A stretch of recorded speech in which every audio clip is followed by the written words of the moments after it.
I'm Jim Dutlasek, editor of Progressive Grocer. The Food Marketing Institute commissioned a groundbreaking study on fresh food trends that was unveiled earlier today here at the FMI Midwinter Conference in Miami Beach. We're here to talk about it a little more in detail with Rick Stein, VP of Fresh Foods for FMI, Sally Lyons-Wyatt, EVP and Practice Leader with IRI, and Stephen Ramsey, also EVP and Practice Leader with IRI. Rick, why don't you give us a quick overview of the study?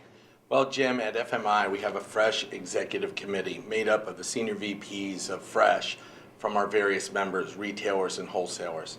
And we're acutely aware of how the perimeter, the fresh side of the business, is outpacing the center of the store.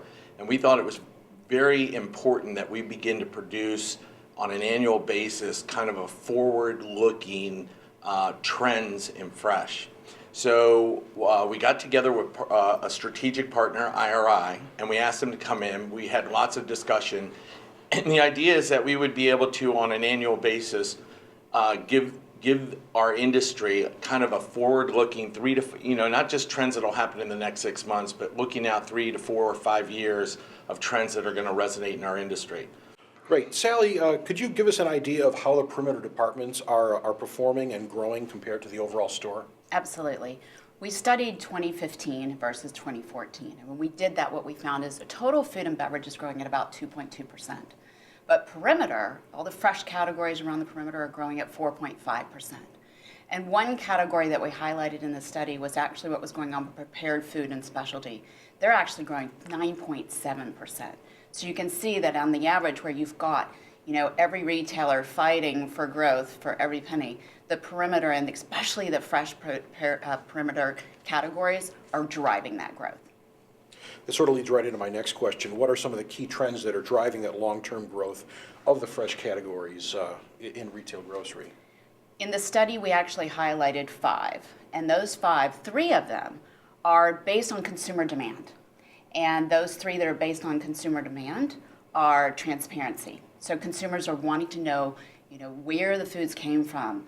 It's that whole farm to table kind of mentality with transparency and what's going on with the folks wanting to really understand what they're eating. The second was around convenience. And that trend really does transcend across all the categories in the perimeter. And with convenience, it's products that have been packaged together to make it easier for consumers to eat, easier for consumers to cook. It could have been packaging that was for occasions, whether holiday or a special event, or even just some other specialty type packaging.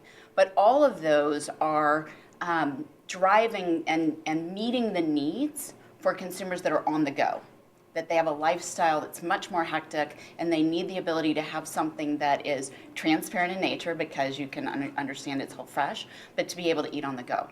The third trend is actually all around connected consumer. And connected consumer is what we all do today, right? We either have a tablet, iPad, maybe online on a computer, and we're able to get information about what is going on, not just within trying to figure out where to go shop, but also what are my friends saying about the products, the fresh products that they're buying. So that connected consumer is much more savvy, and they're able to figure out not only what they want to buy, but where, what's the right price, and what did my friends say about it. The other 2 trends that I'd like to talk about were based on industry response to the consumer trends that we just talked about. One is around new supply chains. We've seen a lot of investment, a lot of financing going on to help retailers actually work with local networks and do farm-to-table type mentality.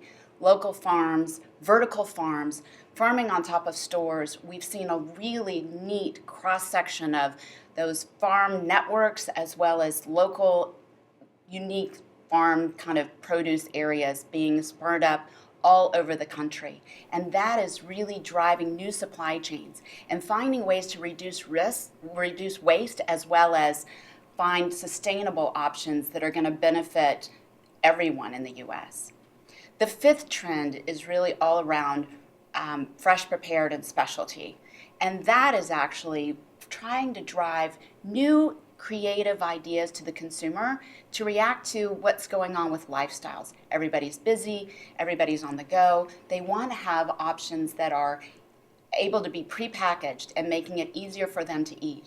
And what we've seen with retailers is 4 different ways that they're attracting consumers to their stores to capture this fresh, prepared, and specialty. One is sit-down restaurants. And with sit-down restaurants, what they've been able to do is to find areas in their store to bring consumers in and have fresh prepared meals for them and to compete with quick serve and limited serve. Because after the recession, quick serve and limited serve was actually winning the ball game of consumers getting some of their quick meals and fast and easy prepared. Now with retail having the sit-down restaurants, they can bring consumers in, consumers maybe they didn't have before, have them sit in their stores and actually be able to taste some of the foods that they prepared there and potentially go walk down the aisles to pick up some more foods while they're in the store. The other 3 are some that you've probably seen in supermarkets for a long time. One might be just those fresh meals that are prepared, ready to go so you can heat it up and serve it when you get home.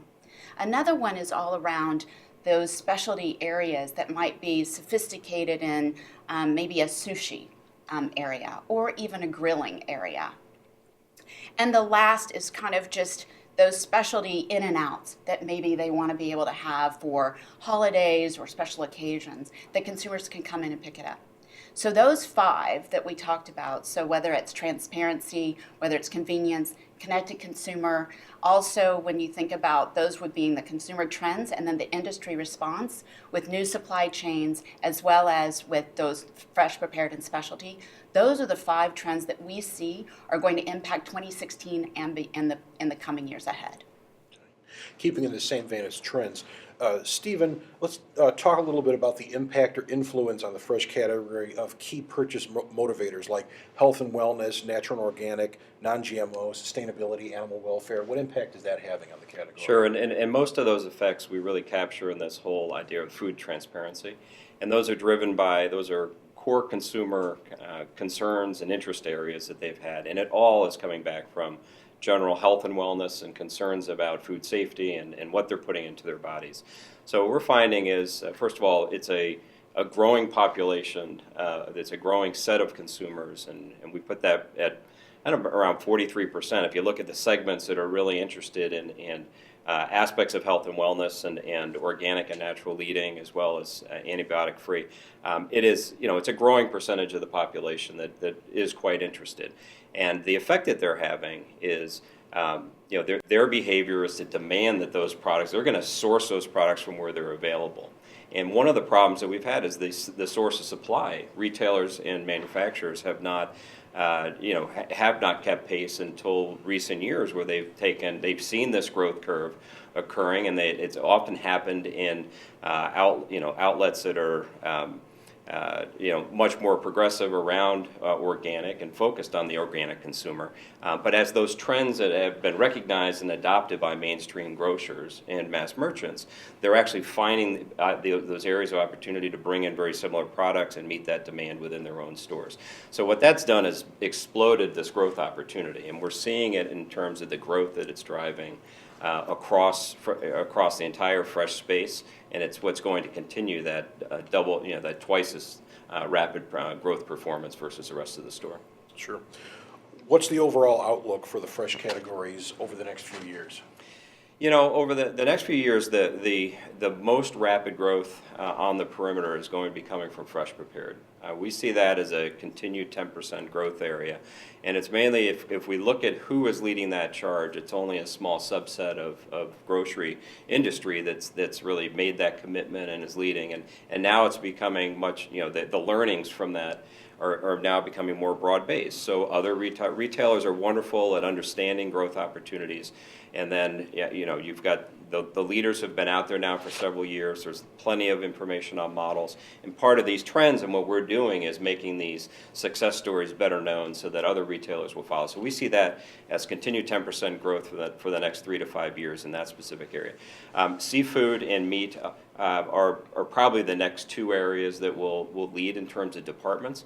But we see all fresh departments are so in tune with the new trends of consumer demand that all fresh is going to benefit. And we see overall continuing in that 4.5 to 5.5, 6% annual growth over the next 3 to 5 years. Rick, how can FMI members learn more about the results of this trend study? Well, Jim, the FMI Fresh Executive Committee, we have a plan to launch this over every month. We're going to have a webinar series on a deep dive on each of these trends. And what I think is unique is that FMI Connect in June, we're going to have a reconciliation of these trends. So we'll be able to look halfway through the year and determine what really resonated and where the data is to support it. Steve, Sally, Rick, we appreciate you all talking with us today. Thank you very much. Thank you. Thank you. Appreciate Thanks it. very much from Progressive Grocer.